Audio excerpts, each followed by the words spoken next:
When I think of the customer that's a fan of the show walking through the door, I want them to take home the feeling that they've had fun, that they saw something beautiful, that they were inspired, and that they feel a little bit more connected to the show and in a way that you really can't get unless you're in one of the houses. And that's the whole feeling. We've tried to incorporate some of the lighting, the rugs, and just the fun details that we do in the show into the store.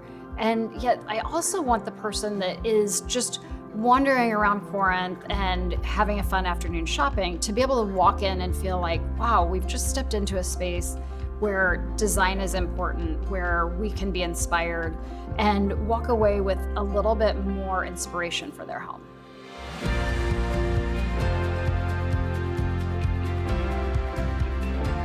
You know, I've always loved retail, and it was one of those things, like as a kid, I always worked retail, and after we were married, I was always in sales. So it was just kind of a natural fit when I started loving design that I always dreamed of having a store. It was just a matter of finding the right store. And through the process of the show, we were staging all of those houses and had all this merchandise sitting in warehouses. And I was like, we've got to turn the merchandise, right? So we got to change it up every season.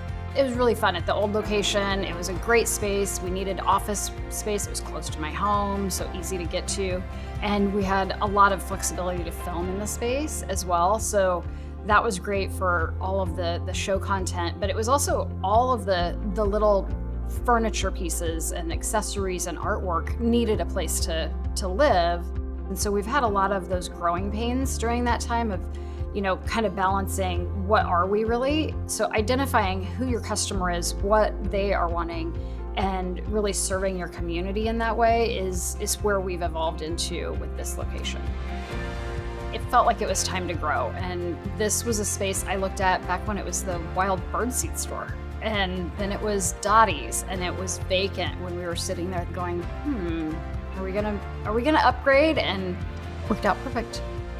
When we first opened the store was December before COVID, so we were open for about 3 months and then shut back down. It gave us a chance to evaluate the first 3 months, figure things out.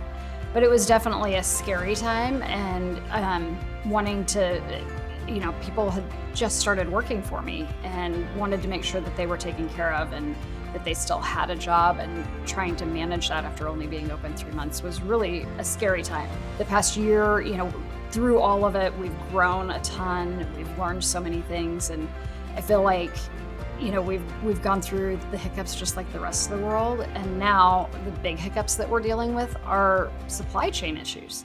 Getting the merchandise that we want in the store to sell has been a huge part of my time commitment in creating this situation.